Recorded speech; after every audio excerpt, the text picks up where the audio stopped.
Hi, all. I'm Professor Tina Good, and we are about to launch into our study of the novel Frankenstein. So, to get us started, I thought I'd provide a video with some historical and literary context. I'm going to go ahead and share my screen with you so we can go through this PowerPoint. But you should know that this is not an exhaustive study of the historical and literary events that led up to Frankenstein. It is a very dynamic period of history in Western culture, but this will give us some highlights from which we can pull to get our understanding of some of the things going on in the novel. Okay, so first of all, we have to understand that Frankenstein is coming out of a literary period known as Romanticism. This is specific to the Western culture, okay, the Western world. This should not be lumped into sort of a global movement. No, this is strictly a Western idea, which is what the entire novel is drawing on, although there are some Eastern references, and we can talk about how those are represented in the novel later on. But what led us to this literary period known as Romanticism? What is Romanticism? Well, let's back up a little bit and look at the period that just preceded Romanticism. Okay, Romanticism came about in the late 18th, early 19th century. This is right when Frankenstein was written. But prior to that was this period known as the Age of Enlightenment, okay, which came out of the later 17th and 18th century. And the Age of Enlightenment focused a lot on reason. Again, I am telling you this is in the Western world, Western culture, and it was itself a reaction to the religious wars and the bloodshed, and all of the corruption that was coming out of various political and religious practices. And so they began to pull away from that and focus on this idea of the human ability to reason, right? To sort of suppress this idea of violence and turn more into reason, and that somehow we were above animals as humans because we had the ability to reason, which they would have argued animals do not have. This is why humans are superior to them. We have the ability to reason. So we should use that in order to, pursue some kind of universal truth, some sort of understanding of, morality. Our morality should be based on this idea of reason. And to get some sort of general understanding of the human experience. Literature coming out of this period was very philosophical.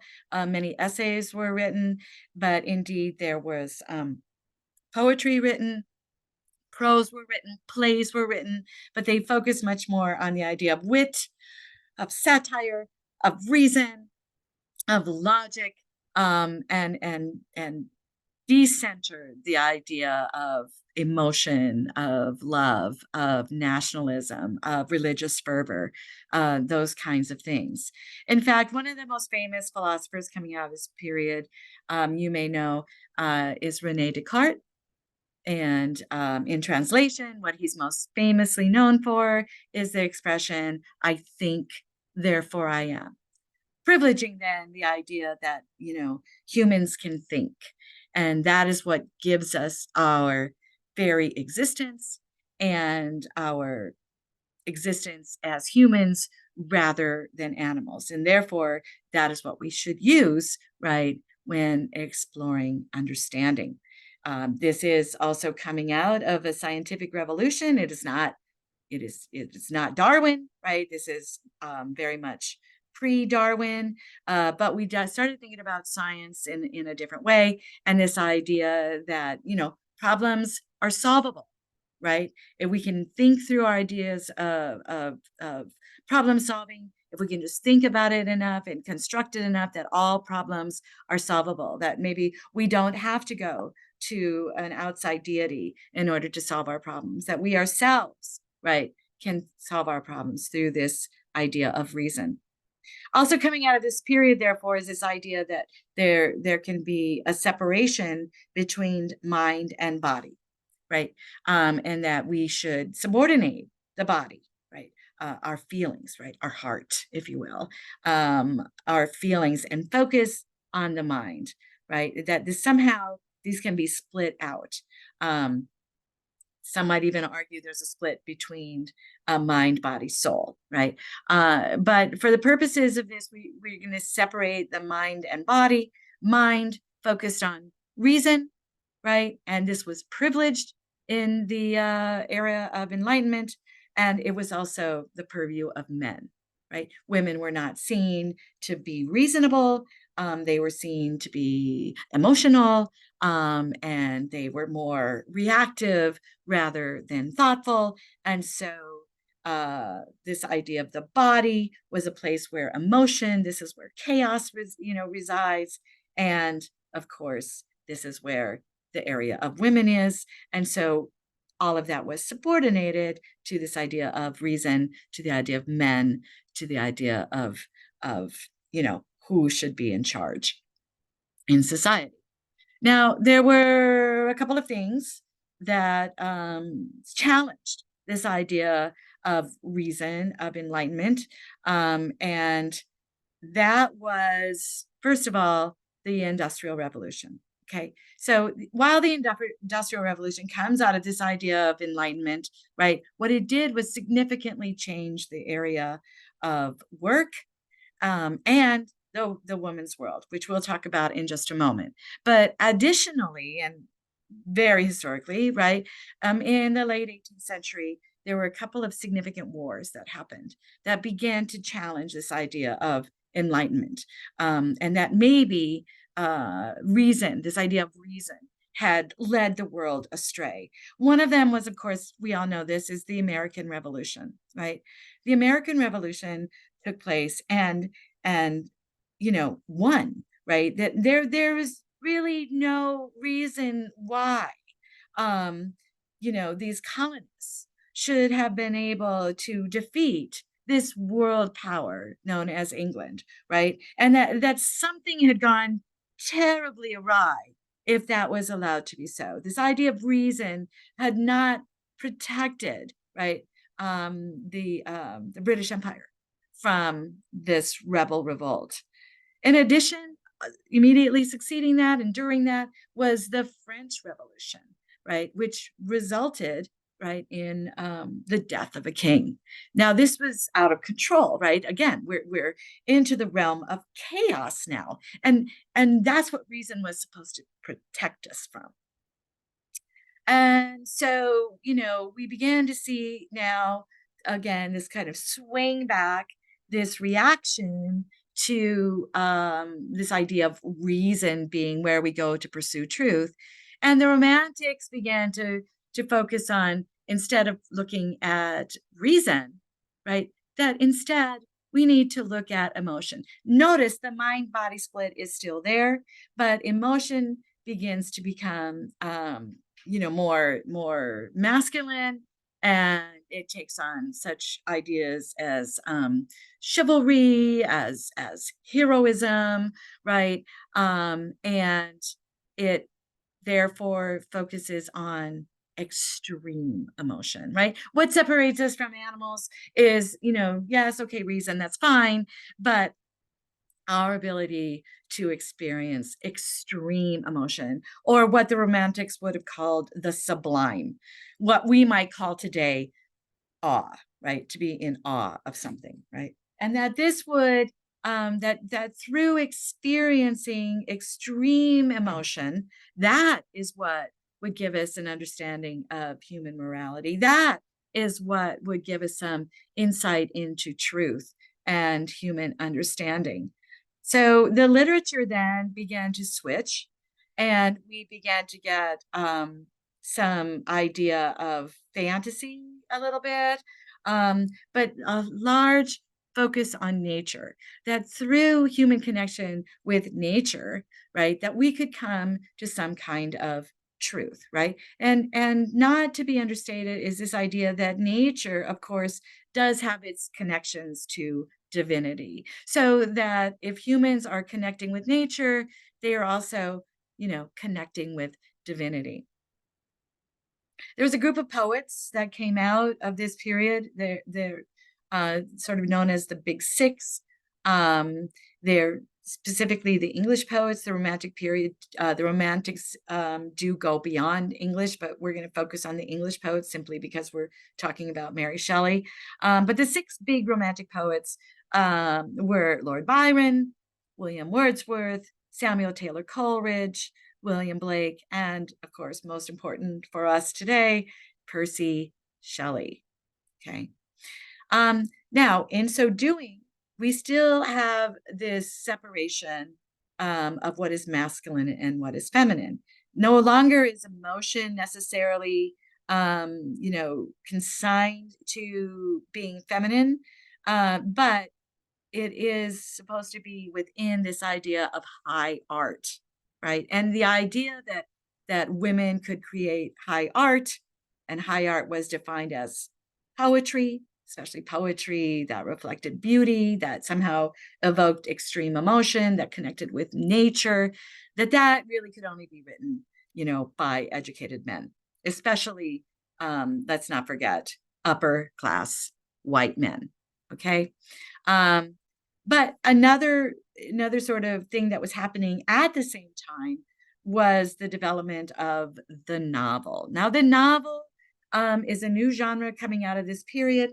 It is a narrative. It is prose generally, and so this would have been considered more low art, right? What we would call today popular culture, and that very much gets consigned to the feminine, right? That females, right, not only could they not really write high art such as poetry, but they could not really even appreciate it, right? They couldn't appreciate that. That would take like the male mind to be able to understand the sublime, to be able to really understand the complexity of poetry, but they could understand prose, right?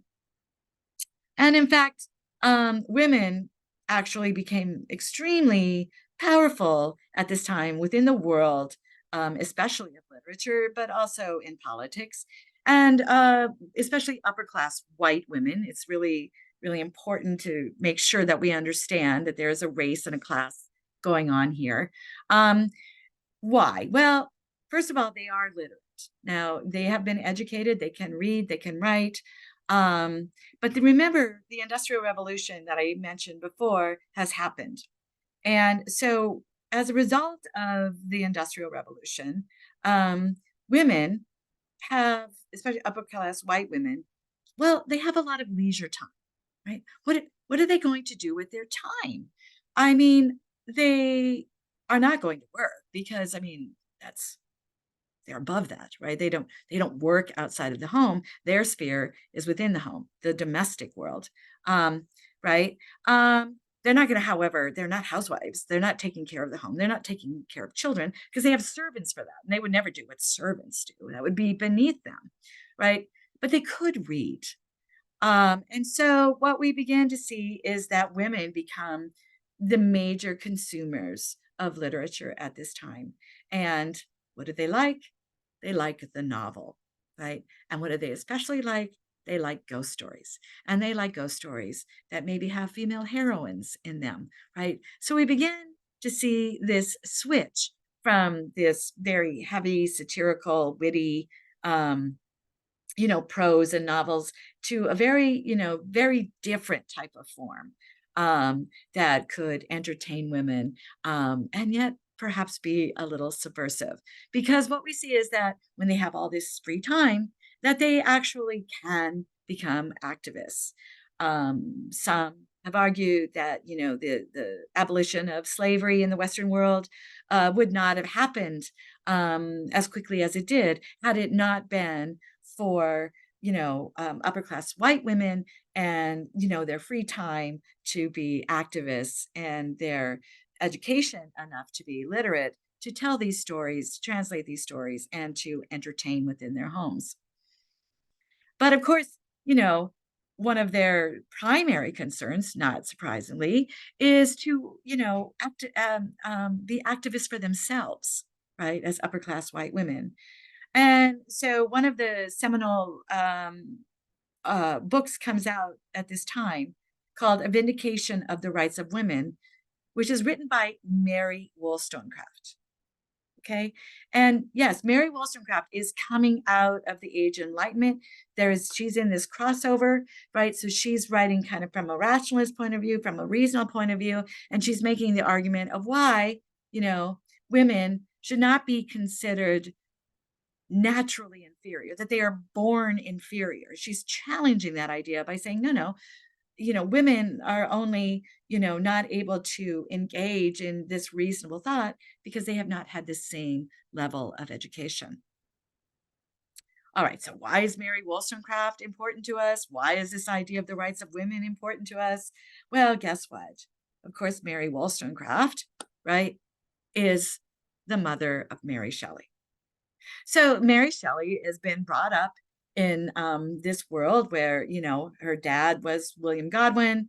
He was a politician. He was also coming out of this age of reason. But he was a bit of an anarchist as well. And Mary Wollstonecraft, in the same way, was just trying to sort of upend, if you will, the social system that kept women inferior. And so she's been brought up in this environment. But allegedly, she falls in love with Percy Shelley, one of our romantic poets, the poet who is reacting against what her parents have been all about, this idea of reason. He's about emotion. And so we see this influence on Mary Shelley as she begins to write this story. And the story goes, guys, there's a bit of an urban legend out there about how Frankenstein was created. And that was that, the Romantics, Lord Byron, Percy Shelley, Samuel Taylor Coleridge, and Mary were hanging out at Lord Byron's place one night, and they said, hey, we should all write a ghost story. They're very popular right now. Women like to read them. We should write a ghost story. And so they set out to each write a ghost story, and the guys, they're like, well, this is just beneath us. We're not going to waste our time and energies, on this trivial stuff. But Mary, you go ahead, you write it. And so in fact, Mary does. I have long argued that I think Frankenstein is just a big marital dispute where Mary's telling off Percy, but something to think about. But, she pursues writing this story, which, of course, I would argue has much more fame and renown today than any of the poets' work done at that time. Now, this isn't all because of Mary Shelley.